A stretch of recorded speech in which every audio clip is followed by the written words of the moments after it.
I am your brother in Christ, and welcome to our video on Greek mythology. So we will be breaking this up into three main points that we'll be covering. We'll be covering the Greek creation mythos, how the gods came into being according to Greek mythology, the age of man in Greek mythology, and of course, the Greek pantheon versus Christianity, because this would have been one of the first religions that Christianity, as it expanded, would have run into, would have been the Greek polytheism. So without further ado, let's go ahead and hint our new intro.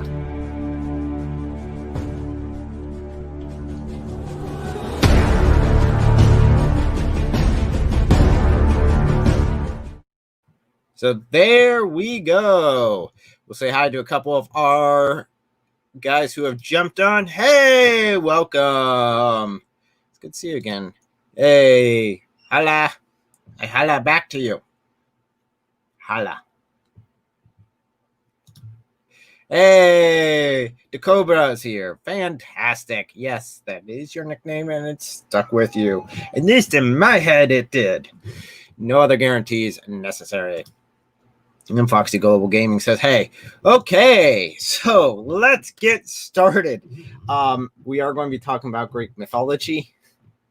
So I'd highly recommend, if you have children, to make sure they're out of the room. Because this thing ain't G-rated. In fact, it's very close to being X-rated. Yeah, the Cobra says, yeah, my nickname's still around. Yeah! Yeah, so I still think that's one of the coolest nicknames that ever came out of Boy Scouts, was the Cobra. That was a sweet nickname. Let's go ahead and break it on down. So, Greek creation mythos is where we are starting. So, how did the gods come to be? How did the world come to be? What was going on? And how does that compare to the Christian mythos? So, this would have been something in the first century that the Christians would have had to have dealt with. So the idea of going through this sort of looking at other mythologies and other religions is to understand what really impacted Christianity's spread at the very beginning. This would have definitely impacted Paul's writings that we're still reading today. Oh my goodness, this fly just keeps attacking me. I don't know what it is. Flies are bad this year. It doesn't help them. The door, the entrance is right there. And I have lights on, so they like the lights. So the whole concept, like I was saying, was because this would have been something that would have interfered with Christianity as it originally spread in the first century. So at least this would have been what it hit into. The mindsets, these are the people that are trying to convert, would be the Greek pagans. So they would have been used to this Greek mythology concept. Now this Christianity comes in. So let's look at the differences between the two and see what the early Christians would have been dealing with. So, okay. So in the beginning, we have the void, chaos. There's nothing but absolute chaos. Something about the Greek gods is they did not always exist. They did not. Christianity teaches that God has always been there. He's outside of time. I do a detailed video about it on another video that I have on my channel, another detailed. I break it down how that makes scientific sense. But the Greek gods did not always exist. So we have the void, chaos, and this is round one. This is Greek gods round one. That'll make sense here in a little bit, believe me. So we have from the void, which is given a woman's nature because they're kind of like expecting it to give birth, but it's never specifically said. So it gives birth to Gaia, which is the earth personified. We have Tartarus, which is basically deep, tormented hell. We have Eros, which is love. We have, and forgive me if I misdo these names because they are pretty complicated. EREBUS, which is darkness, and we have Nyx, which is night. So that's round. So that is what came out first, were those. And that's what existed first. So that's round one. There are multiple rounds of these gods. So we've got a long way to go. So that's the first generation. You can think of it that way. You said your favorite Greek god is Poseidon. Okay, well, we'll get to him later. He doesn't come around for quite a while. So round two. So this is, of course, in the middle of this, it's Greeks. They're going to make incest a primary focal point of their entire worldview. So, of course, darkness and night get together. And lo and behold, they come out with a whole bunch of other ones. So round two starts off with those two. And we have Aethero, which is light. We have Hamar, which is day. We have Hypnos, which is sleep. I'm probably butchering that one. We have Moras, which is the fates. We have Jeros, which is old age. Old age had its own deity. Get your deity of old age. And of course, lo and behold, out of this love between darkness and night, we of course get Thanos. Not this Thanos. Another Thanos. The Greek god Thanos, but probably where the name came from, and it means death. Which, if you're familiar with the Marvel Universe, makes perfect sense. So he came along, and lo and behold, he was death. So most of those aren't needed. We don't need to really focus on them too much because they are not the main characters.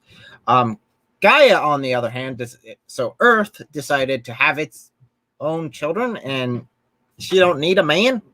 So she started popping them out.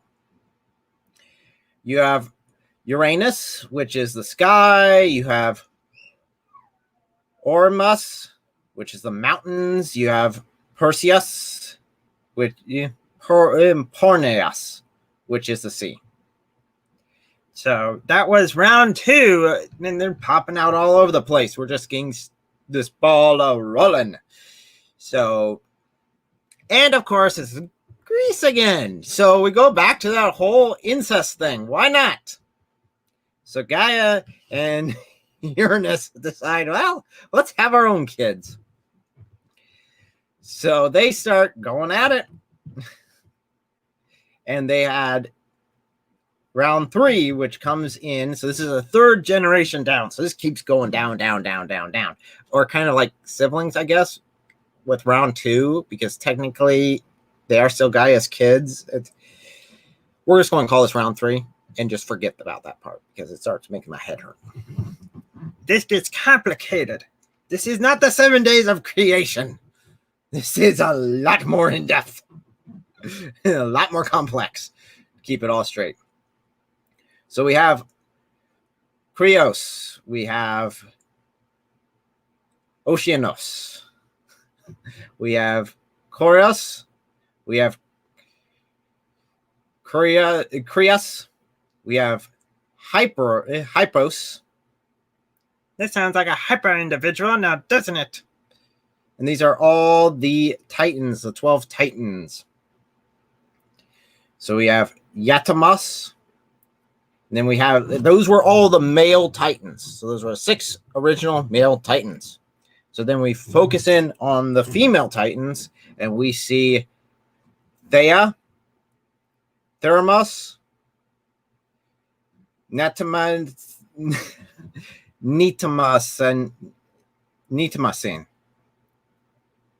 Phoebe.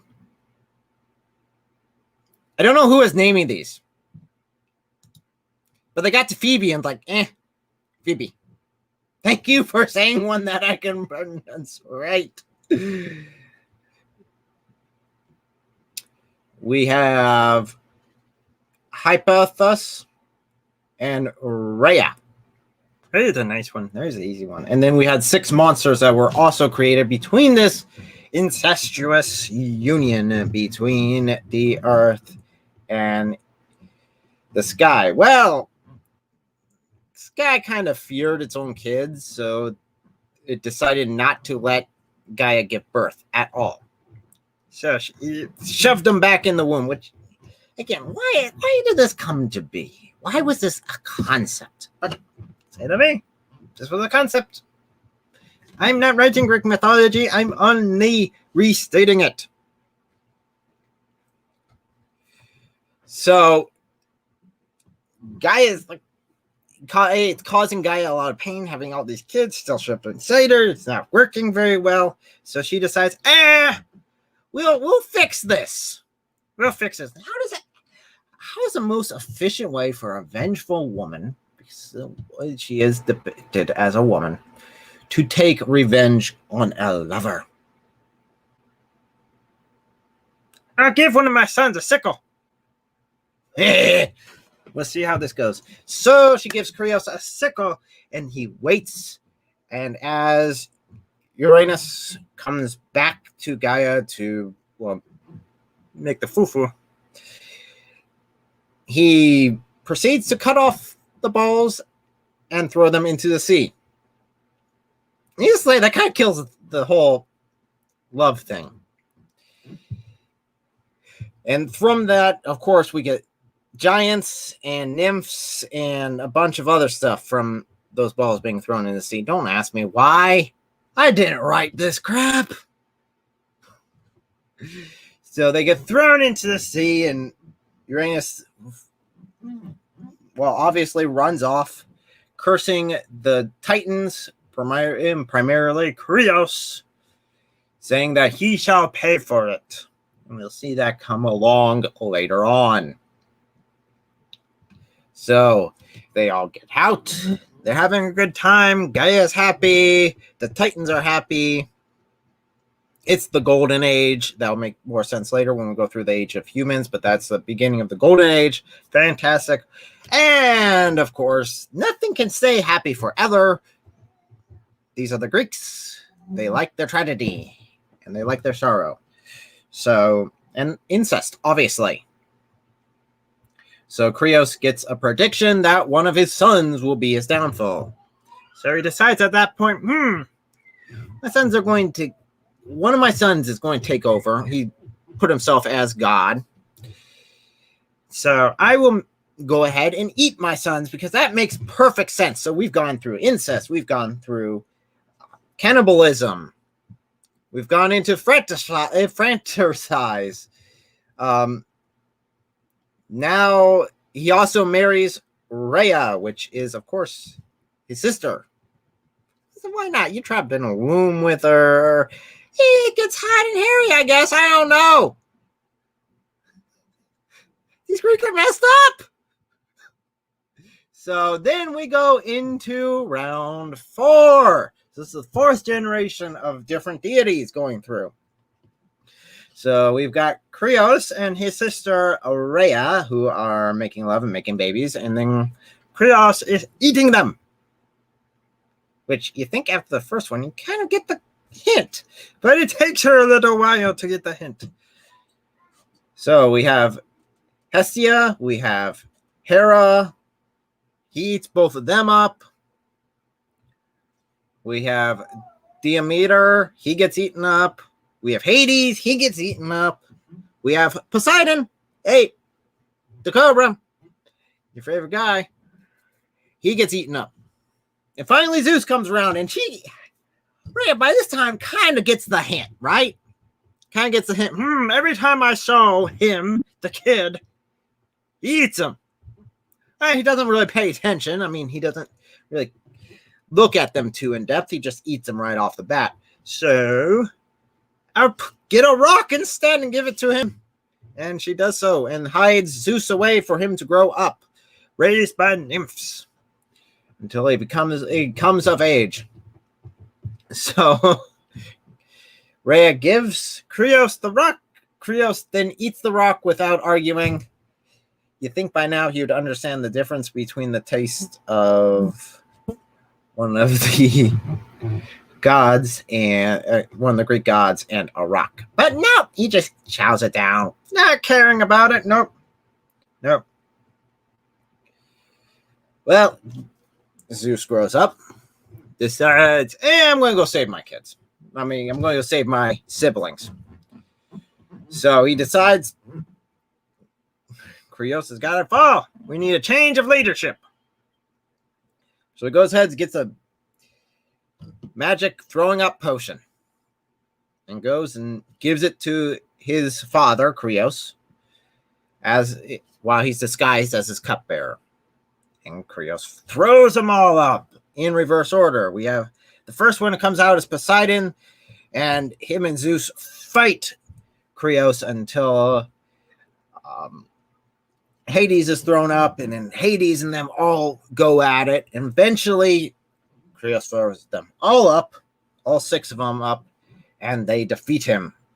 And then throw him into Tartarus, which is, like I said earlier, the deepest, darkest hell, according to Greek mythology.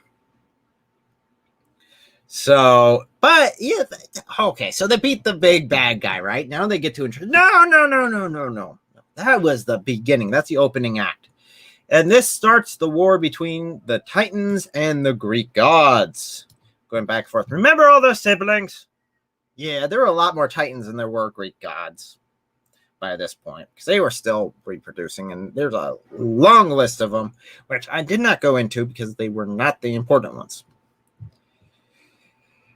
Greeks like their long-winded creation stories.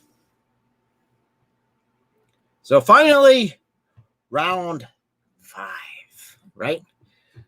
Finally, the Greek gods defeat the Titans, throw them into Tartarus, and begin to rule. Of course, Zeus takes the throne as being like the guy that freed everyone. So it's like, I get to be. I know I'm like the youngest of all you guys, but I'm just going to rule you.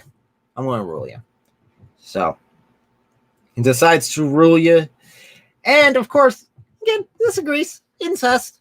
So he goes ahead and takes his sister as his wife, and then he proceeds to literally screw anything under the sun that is female. He sleeps with everyone. And then this is where the tree of the Greek gods, if they had a nice little family tree, goes crazy. And it's hard to keep track of all the Greek gods that are produced, plus, of course, the heroes that are produced throughout the ages. So that's the origin story of how these Greek gods came into being. I prefer the 7 days of creation because that's so much faster. But we haven't even talked about humanity. Where's humanity in this? What is their role in this? Well, let's go ahead and dive into the ages of Greek mythology as far as humans are concerned. The first one, I did refer to it earlier while Cronos was ruling, the Titan Cronos. We see the Golden Age, and these are humans that are long-lived. These are the Golden Age humans. They're long-lived. They're vegetarians because at this point animals can talk for some reason, because why not? Yeah, everything else is going weird. Why not talking animals? And they didn't need to work because Gaia provided all their food because she was very happy about being freed from having sex with her son. So, and having all the babies out. And this lasted for quite some time. They would live thousands of years. And then when they died, it'd be nice and peaceful. This was the happy, happy, happy age. So, and it was summer all the time. There was no winter. No change of season. It was summer all the time. It sounds like Florida. So after the age of Florida, we move into the Silver Age. Now, the age of the golden humans, as such as the Golden Age of Greek mythology, ended after CRIOS was defeated while the Greeks were doing their battle, and then they entered into the Titan. And during that 10-year war between the Titans and the Greek gods, they died out. Yeah, the Greeks gods decided, it's kind of boring up here. We won. We're conquered everything. We're obviously making multiple babies. Why not? Let's make humanity again. It'll be entertaining. So they made the Silver Age for humanity. So Silver Age humans, they decided, you really shouldn't live that long. 1,000 years is a little too long. And actually, if you look back at the Bible in the original, in Genesis, the 1,000 years was something that they were very close to obtaining as far as human lifespan. So it's interesting that they picked about 1,000 for the Greeks as well. So there's a little parallel there. So silver humans, their lives were much shorter, obviously, much shorter than the ones that we even experience today. They were eating animals now. They'd had to work. It was not as fun. But hey, it's life. They also had the seasons, so they had to build shelter, they had to protect themselves, they needed clothing, all this stuff, right? Well, they eventually became corrupt and Zeus got ticked off. So he just wiped them all out. This is kind of a repetitive thing that you'll find happens quite a bit with Greek mythology. So then you have the Bronze Age of humans, because of course the Greeks got bored again. They're like, let's start over, right? Let's just do this again, right? This is a great idea. Let's go ahead and go to the Bronze Age of humanity. Now, Bronze Age of humanity, they were not coexisting too well. They're constantly raging wars. They're constantly fighting each other. They're making Zeus pull out his hair, becoming bald. So he decides, screw it. Wipe them all out again. You know what? We'll just wipe them all out. And this time I'm going to use a great flood. It's going to wipe everyone out except for one family, which survives. Which is interesting, again, because of the biblical story of the flood. And this is a great worldwide flood in Greek mythology, which, again, parallels the flood that's in the Bible. And again, and it's not mentioned again in Greek mythology, but it's just a side note that a family survived. It's just a side note. That's it. They're never mentioned again.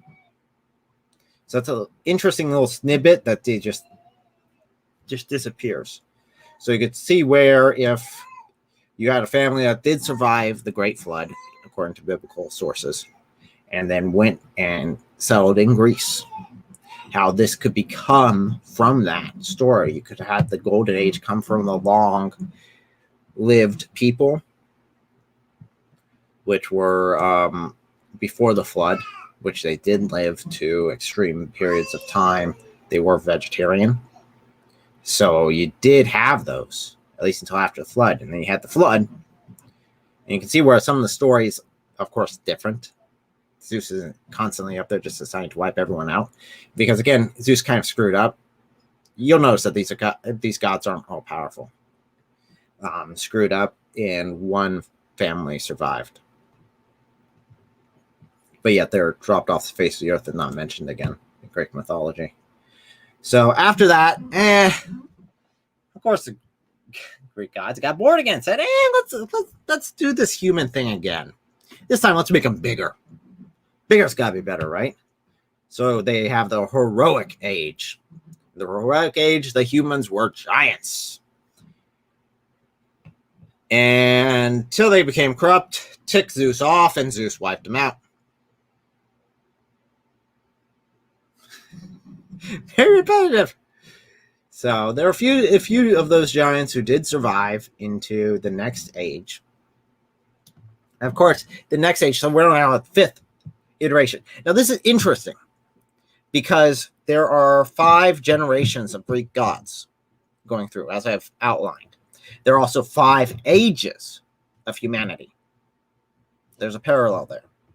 Very interesting. So the last age that we'll touch on is the Iron Age. Of course, this is the worst age ever, according to Greek mythology, and it's our age. So we got screwed. We got the worst age ever, according to them. So it goes without saying. Eventually, they say, this age is going to come to an end. Basically, it's a repeat of the other ones. The humans are going to start a great war. We're going to take off Zeus, and Zeus is just going to wipe us out. Yeah. Repetitive, but there's no mention of anything past that point. There's some speculation that they might believe that there might have been maybe another age coming, hypothetically. By the sound of it, if these Greek gods did exist, they'd probably end up repeating the same process. It just seemed like that was kind of their memo. They keep creating humans, they wipe out humans, they start over. They think it's a better idea. This is the textbook of insanity, doing the same thing over and over again and expecting different results. Actually, they did slightly tweak it because they're like, hey, let's make them big this time. Let's make them small. Let's make them shorter lives. Let's make the worst round of humans ever. And hopefully that'll be good. But to our knowledge, this one's lasted a lot longer than all the others. So it's working. So let's go ahead and break this down into our two categories here. We have our Greek polytheism that we've just talked about. We just outlined the basics of. We outlined their creation story, how these gods came into being, how they obtained their power, and then how they ruled humanity. And it really is kind of this cruel back and forth where they're very fickle. I mean, Zeus is not all powerful. There's quite a few times that he's being swayed by his family members. So let's go ahead and pull this apart and examine each of these points. We'll go through multiple different points and look at the comparison between Christianity and the Greek polytheism. So first of all, godhood, what it meant to be God, right? In Christianity, God is the creator. He is all powerful. Everything comes from him. Everything is in order to serve him. Godhood, the Greek gods are very limited. We see this in stories like Troy. We look at all the Greek stories. We see very limited gods that are trapped within their own limitations and can't break out of those. We will have Q&A here in a little bit, just to let you guys know. We'll get to that as soon as we get through this comparison between Christianity and Greek polytheism. So then their nature, the nature of the gods, like I said, they're very fickle. They're always infighting. All Greek mythology is just one big family feud from beginning to end. I mean, literally backstabbing left and right. This person's sleeping with this person. This person is now sleeping with this person. Now this person's upset because the first person's not sleeping with them. It is mind-blowingly hard to keep track of who's sleeping with whom and who's what parent. And is Zeus again sleeping with a human? Because he seemed to do that quite often in any way, shape, or form he could. Deceit was something he preferred to use in order to get people to sleep with him. He liked sleeping with the women. The women's. In a little bit, I'll show you the Greek table of family. Well, the Greek family tree, and it's interesting. So, like I said, the Greek gods were always infighting. They were always against each other. That versus Christianity, which we do have a triune God. It's one God, three personhoods. There's unity there. There is no division between those three. As far as regions or limits to their power, as far as where they could go, the Greeks were very limited. A lot of them were stuck to the city-states. A lot of them would have a city-state that would follow this Greek god. You know, you'd have one city completely devoted to Zeus, or you'd have one city completely devoted to Ares, or you have one city completely devoted to every Greek god except for, I think, if memory serves, Hades never got a city. He got kind of left out. He got destroyed in a stick. He really did. He kind of got deceived by Zeus, and that's a whole mess. But that's part of the dividing up power, because Zeus kind of took the main lead, and then he gave Poseidon the seas, and then he gave Hades. He's kind of playing it off and made it sound really great, you know, like all the dead. And as soon as Hades took it, he's like, yeah, psych. Yeah, that sucks. You get to be down there now, and everyone else is up here on Mount Olympus with me. You get to be down there by yourself. So he's kind of sore about that. But again, that's just an example of the infighting that was going on within the Greek gods. And you really do see how the Greek nations, which were city-states, which did fight among themselves quite often, can obviously be seen in this, how they applied their existence to their Greek gods. Where, on the other hand, God, according to Christianity, is all-powerful. He does not have limits. He's not limited to a certain area, a certain zone. He's not in one corner of your house. He is everywhere. He's all-powerful. In fact, we see this primarily whenever Israel entered into the Promised Land. It was taking over city-state after city-state. They were shocked because they had their own gods that were very similar to the Greeks as far as their limitations being limited to those cities.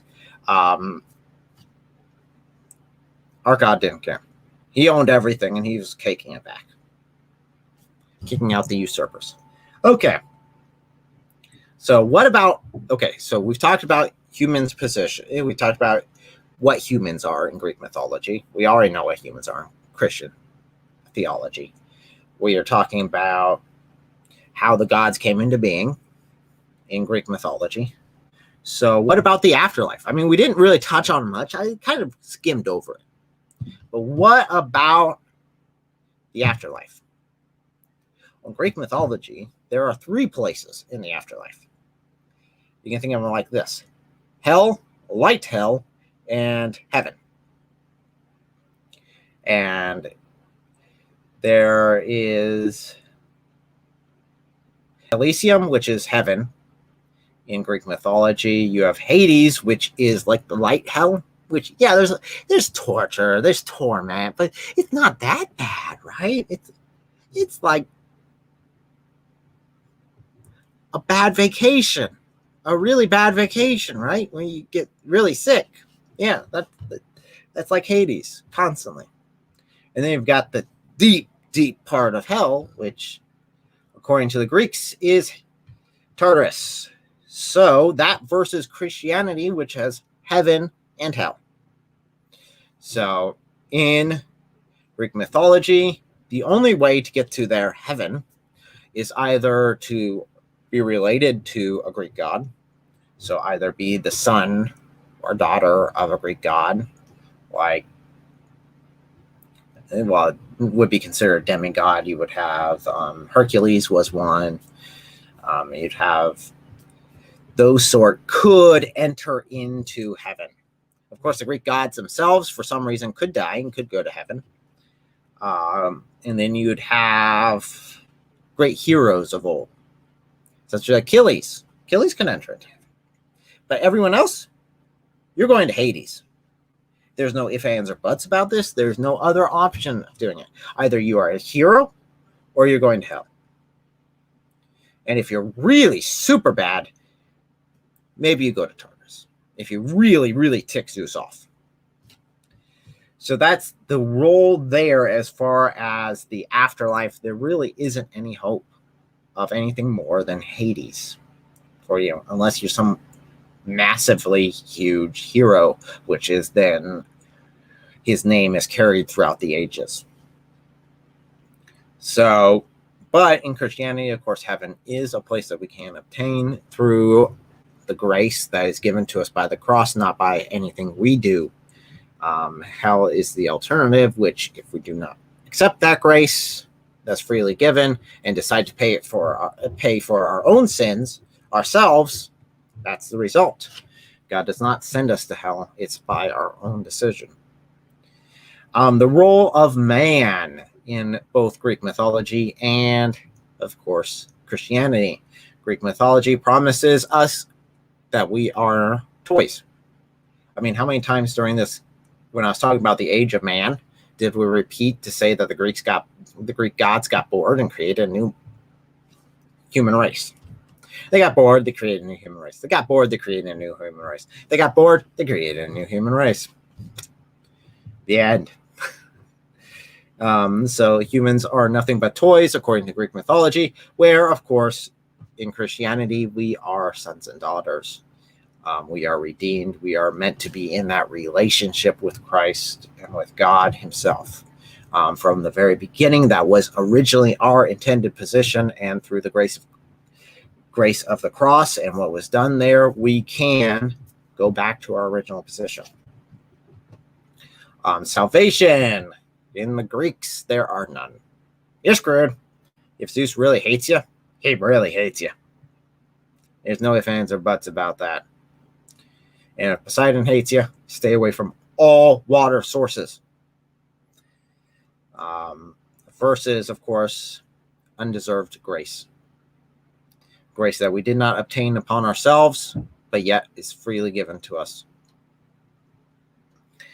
And finally, the end of the world. Why not? Let's go here and then go into Q&A. So the end of the world, according to Greek mythology, everyone dies. Zeus kills everyone. The end. Versus Christianity, which is this world will pass away and there will be a new heaven and a new earth. So there you go. So that is what Christianity was offering to the pagans. I could very easily imagine the pagans looking at Christianity and thinking that's very shallow. It's a very weak story. To their mindset, definitely they're coming from looking at the creation stories together, because they're expecting something so complicated with so much deception and backstabbing and murder and cannibalism and incest. And you get 7 days of creation plus God that actually gives a dang about us. But then again, that's a good selling point too, I guess. The hope. In Greek mythology, there is no hope. In Christianity, we have a hope that we do not deserve. So with that being said, let's go ahead, switch on over to Q&A. Put your questions in the live chat. For those of you that are watching this video after I release it, not live, go ahead and leave your questions in the comments, and I'll try to get to them next week whenever I do my next video. So the questions are rolling in, and while that's going, I have a question for you guys who are live with me and are watching this afterwards. I can go through a couple other myths, we touch Greek mythology. I can go deeper in depth with Greek mythology as far as the gods and their roles. I could also touch on Egyptian mythology or Norse mythology, because both Christianity eventually did hit into both of those. I think from the point of view of those who are being converted into Christianity, I think that we also need to understand where they're coming from and what their mindsets are. In Greek mythology, they would have expected a hero. They would have expected some great, conquering hero, where on the other side, you see, on the side of Christianity, you see a God who's willing to sacrifice for his people, who's willing to lay down his own life and die for his people.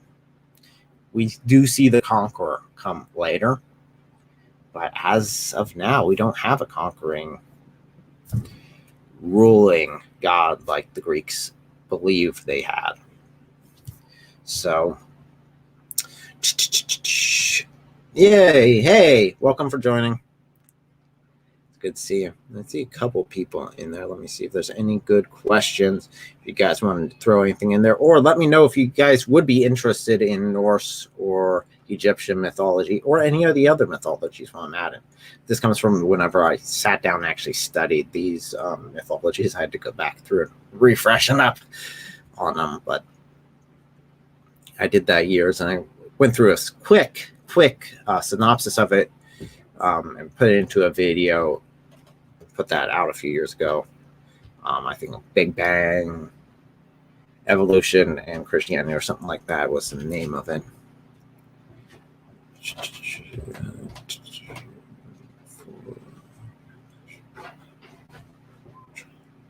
If you want, I could. Oh, I'll consider it. Normally, my wife does moderate. I know we have Need to D2. He's moderator. I do have a few moderators. This is not big enough to really need more moderators, but I will keep that in mind.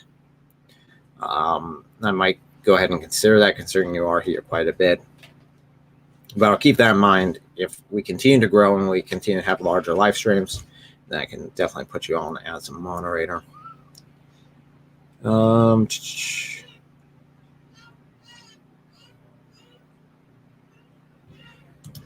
Where do you think the original came from?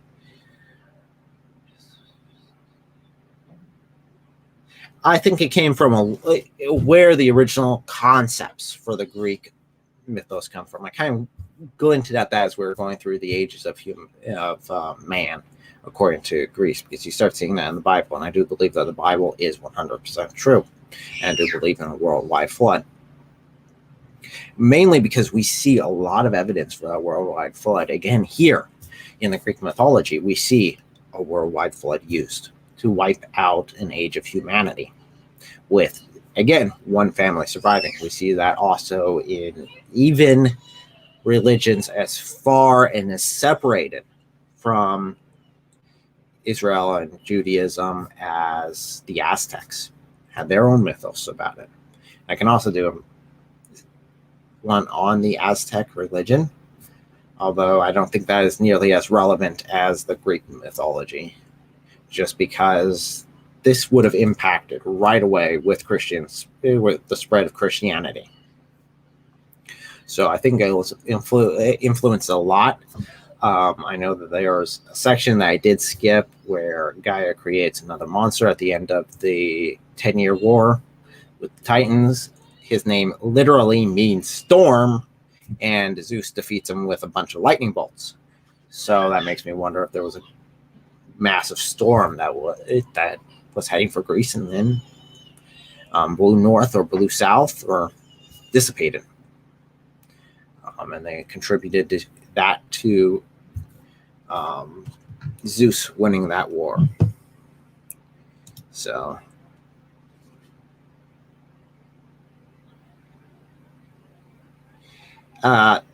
the story from the Bible outdates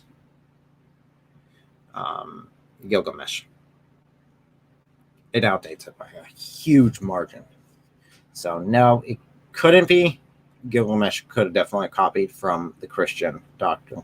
And if you have an event that happens, you're going to have multiple stories of that event.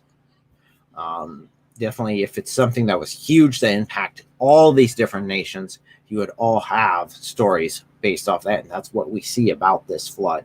We do see that. Archaeologically, I think that we do have enough evidence for that.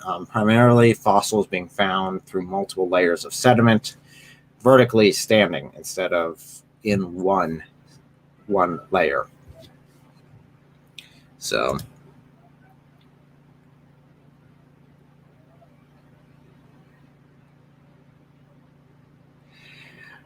I'm a fan of Greek mythology, obviously.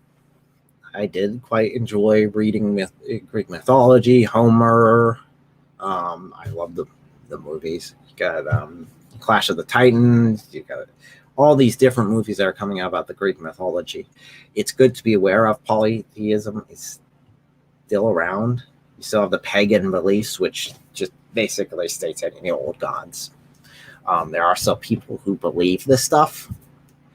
So I guess there is a small bit that might be relevant. I think it's definitely, when we're talking about the Greek mythology, I think it's very good to keep in mind, definitely because the New Testament was mostly written in Greek.